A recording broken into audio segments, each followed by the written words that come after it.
आइए बच्चों, JEE mains 2019 के क्वेश्चन हम देखते हैं। कोएफिशिएंट वाले, बाइनोमियल थ्योरम पढ़ रहे हैं, कोएफिशिएंट वाले क्वेश्चन चल रहे हैं, बड़े इंपॉर्टेंट क्वेश्चन होते हैं, बताया था आपको। तो आइए करते हैं 2019 के कुछ क्वेश्चंस आज जो जेईई मेंस में आए हुए हैं। पहला क्वेश्चन जो हमारे सामने है, फाइंड करना ratio of the coefficient of x to the power 15 to the term independent of x in the expansion of x squared plus 2/x to the power 15। तो बच्चों क्या सिखाया था रे? कोएफिशिएंट निकालने के लिए सबसे पहले क्या निकालना है? जनरल टर्म निकालना है, और जनरल टर्म को क्या कहते हैं हम? TR+1।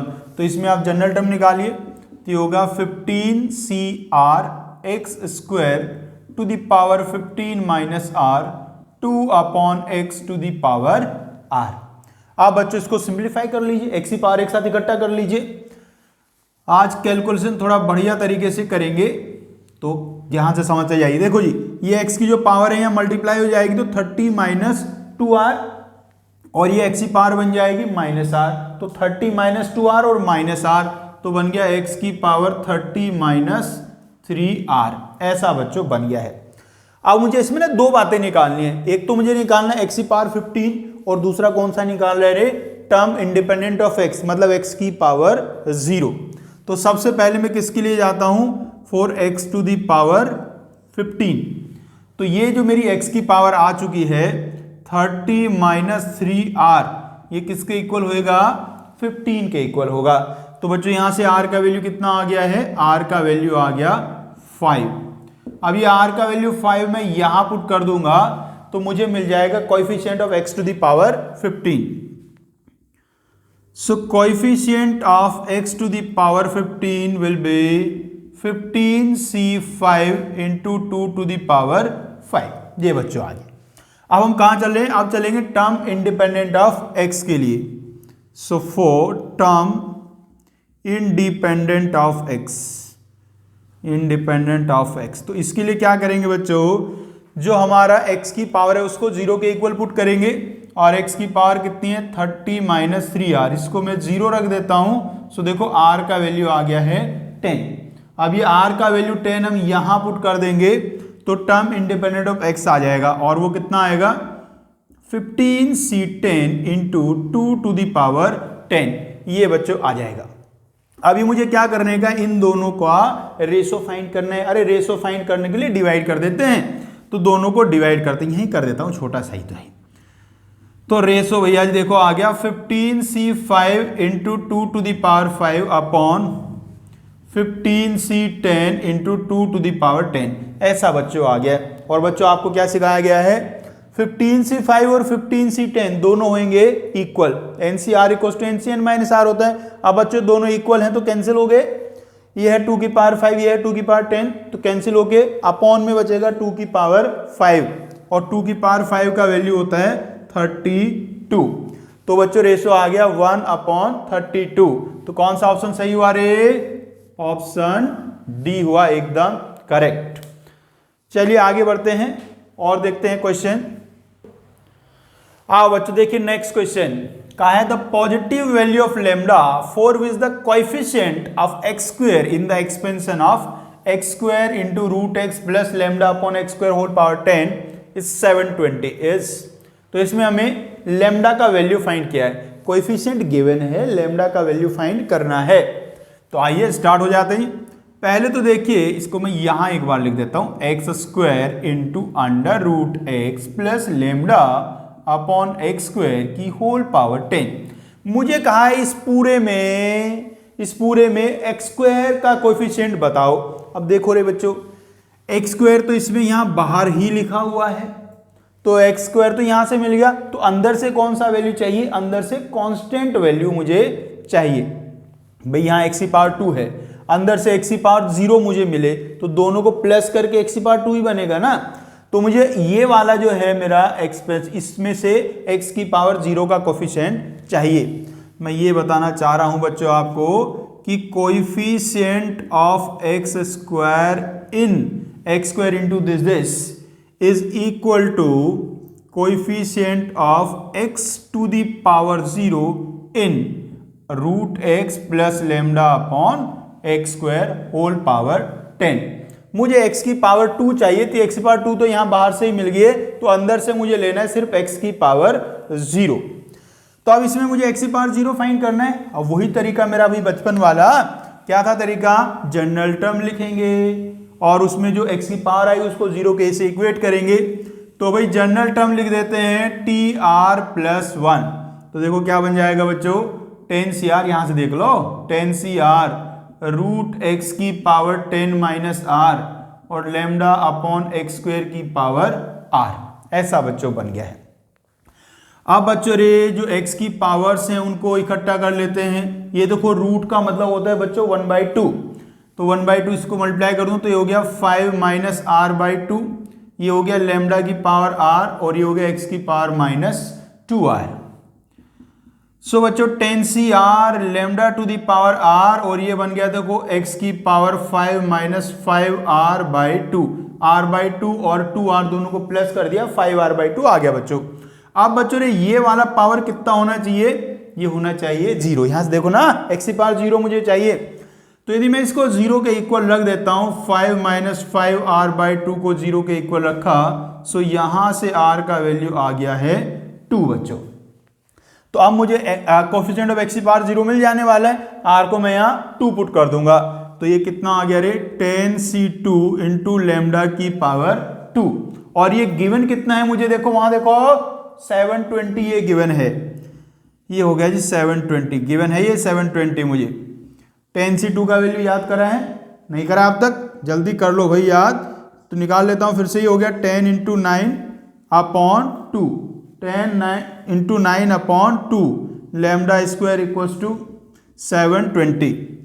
अब यहां से 10 से इसकी एक 0 काट दो भाई, ये 9 से इसको काट दो तो हो गया 8, अब 2 को उधर ले जाओ तो 2 इंटू 8 हो गया 16, लैम्डा स्क्वायर इक्वल्स टू 16। तो लैम्डा का वैल्यू कितना आ गया जी 4।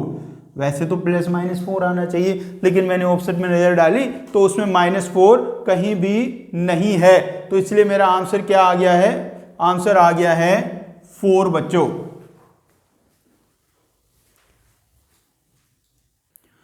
आइए बच्चों नेक्स्ट क्वेश्चन देखते हैं। इसमें कहा था term independent of x in the expansion of, और ऐसे देखो 2 मल्टीप्लाई में यहां लिखे हुए हैं।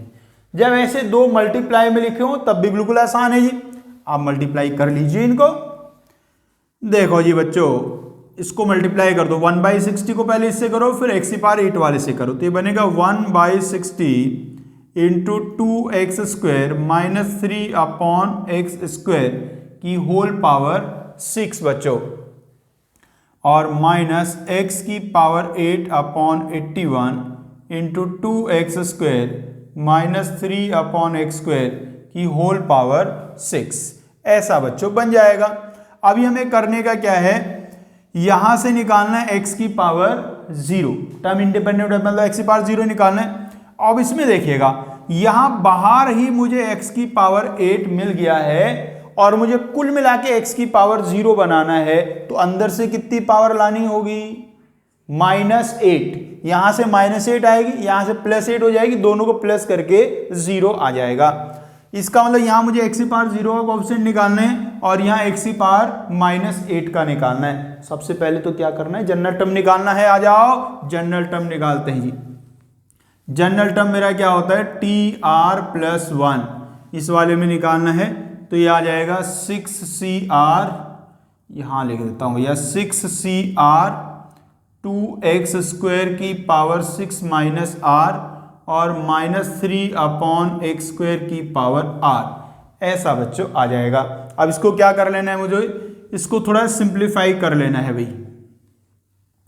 तो ये बन गया बच्चों 6cr 2 की पावर 6 माइनस r माइनस 3 की पावर r, और x की पावर ध्यान से देखो रे, 2 से मल्टीप्लाई करूंगा 12 माइनस 2r, और ये एक्स स्क्वायर है, ये ऊपर जाके माइनस की पावर 2r बन जाएगा, तो 12 माइनस 2r और माइनस 2r, तो क्या बन गया 12 माइनस 4r बच्चों बन गया है।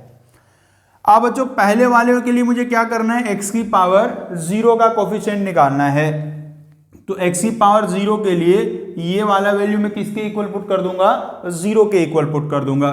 तो यदि 12 माइनस 4r को मैंने 0 के इक्वल पुट कर दिया तो यहां से r का वैल्यू कितना आ जाएगा, 3 आ जाएगा।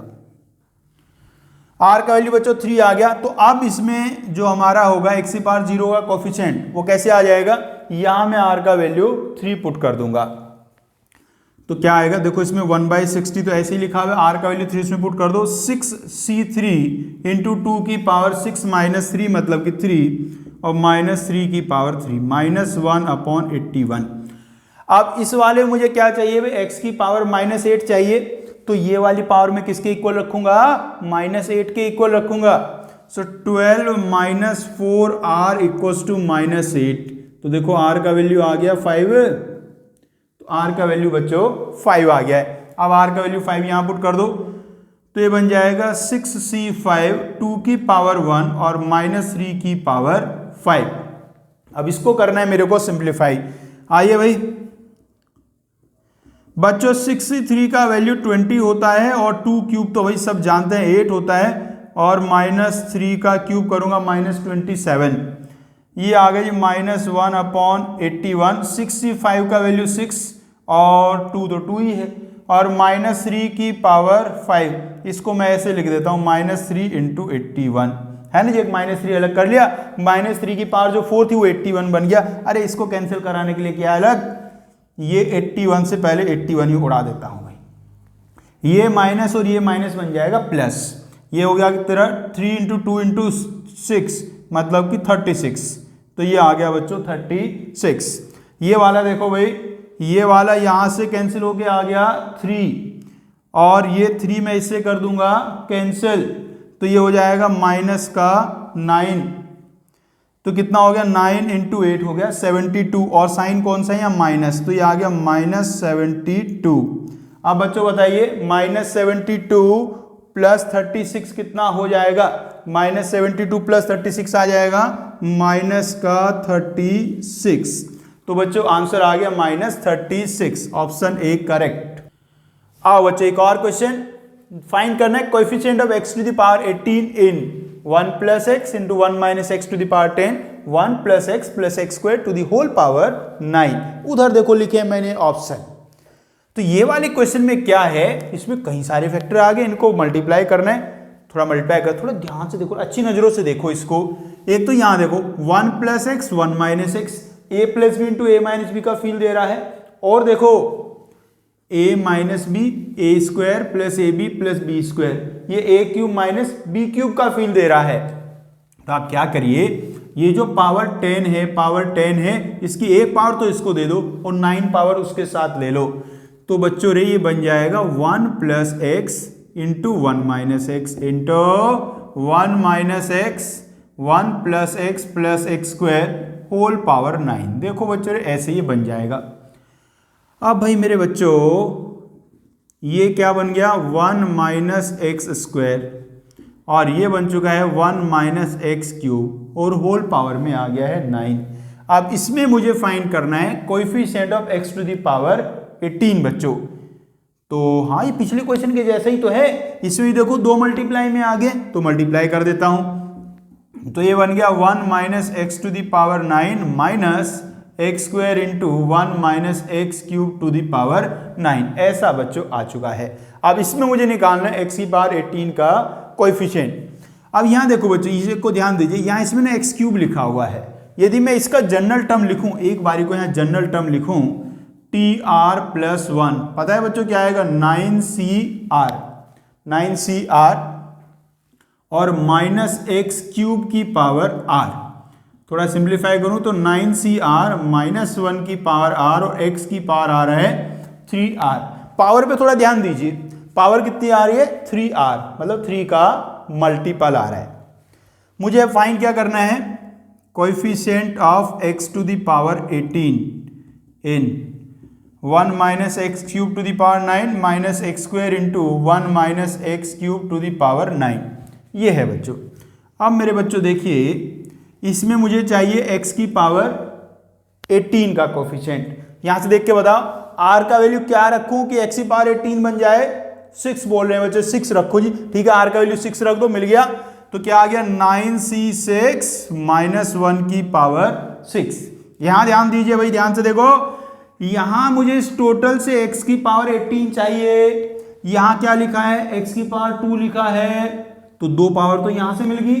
तो अंदर से कितनी पावर चाहिए, अंदर से पावर चाहिए 2 कम कर लो इससे, अंदर से चाहिए 16, तो इससे मुझे पावर चाहिए 16। तो मेरा ये 3r किसके बराबर होना चाहिए, 16 के बराबर होना चाहिए, लेकिन नहीं हो सकता।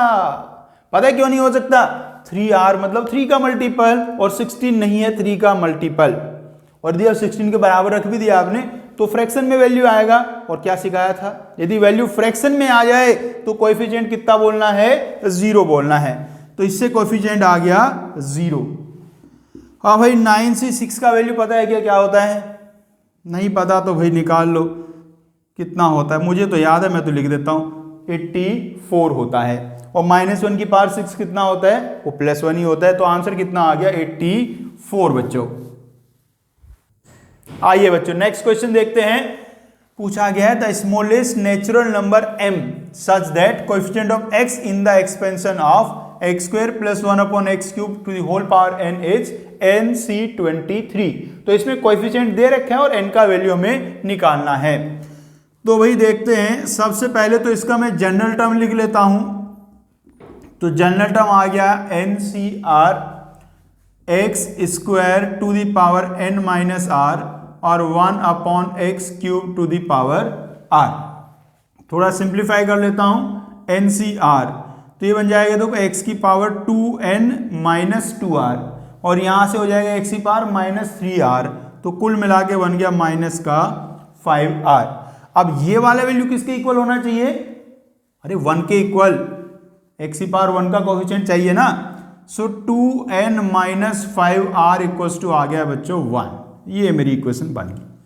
उसके बाद जो बच्चों मेरा कोएफिशिएंट आएगा, कोएफिशिएंट ऑफ x जो आएगा वहां से जो भी r का वैल्यू आए, कोएफिशिएंट तो NCR ही है ना, लेकिन कोएफिशिएंट तो मुझे गिवन है, और कोएफिशिएंट क्या गिवन है, NC23। तो ये इक्वेशन बन गया है। तो बच्चों r का वैल्यू क्या आएगा, याद एक फॉर्मूला मैंने बताया था आपको कि NCx इक्वल्स टू NCy हो, दो बातें होती हैं, या तो x इक्वल्स टू y होगा या तो x + y equals to n होगा। तो यदि मैं x इक्वल्स टू y वाला केस लेता हूं तो r का वैल्यू आ गया है 23, और सेकंड वाला केस लेता हूं तो r का वैल्यू हो जाएगा n - 23, या ऐसे कह दूं मैं कि n का वैल्यू हो जाएगा r + 23। ये बन गई बात। अब देखिए कहानी में क्या है, ये वाला वैल्यू लेके m का एक वैल्यू आएगा, ये वाला वैल्यू लेके m का दूसरा वैल्यू आएगा, उन दोनों में जो छोटा आएगा, स्मॉलेस्ट मतलब छोटा आएगा, वो मुझे बताना है। तो पहले मैं r को ना 23 ले लेता हूं, r को 23, यहां इसमें r का वैल्यू आप 23 पुट कर दीजिए और n का वैल्यू फाइंड कर लीजिए। तो r को 23 पुट करके n का वैल्यू आप निकाल लेंगे, बड़े आराम से आ जाएगा भाई। यहां निकाल देता हूं भाई, लाओ। तो r का वैल्यू 23 रखिए और n का वैल्यू निकालो। देखो यहां से n का वैल्यू क्या आ रहा है, 5r + 1/2 है बच्चों। तो इसमें वैल्यू मैं जैसे ही रखूंगा r का, ये तो बहुत आसान लग रहा है, 116/2 मतलब कि 58 बच्चों आ गया है। तो वैल्यू आ गया 58, ऑप्शन भी मिल गया एकदम से 58। टिक नहीं करना, टिक नहीं करना, अभी एक और बचा है, इससे निकाल के देख लेता हूं। इससे निकाल के यदि 58 से ज्यादा तो आ ही नहीं सकता, आएगा तो कम ही आएगा तो ठीक है ना, और ज्यादा आ गया फिर तो कोई बात ही नहीं है, फिर तो मेरा 58 ही सही हो जाएगा। तो अब ये वाली इक्वेशन और ये वाली इक्वेशन की बात है, तो यहां से मैं क्या करता हूं, r का वैल्यू इस वाली इक्वेशन में पुट कर देता हूं। अब सेकंड वाली बात चल रही है बच्चों, तो यहां है 2n - 5r, r का वैल्यू यहां से निकाल लो, r का वैल्यू है बच्चों n - 23 इक्वल्स टू 1। तो ये बच्चों ये बन गया -3n + 115 इक्वल्स टू 1। सो यहाँ से 3n का वैल्यू आ गया -114। सो n का वैल्यू, ये -3n, n का वैल्यू आ गया बच्चों 38। तो एक वैल्यू बच्चों आया 38 और दूसरा वैल्यू आया था 58। कौन सा छोटा लग रहा है, 38 ना, 38। तो 38 है हमारा बच्चों करेक्ट आंसर।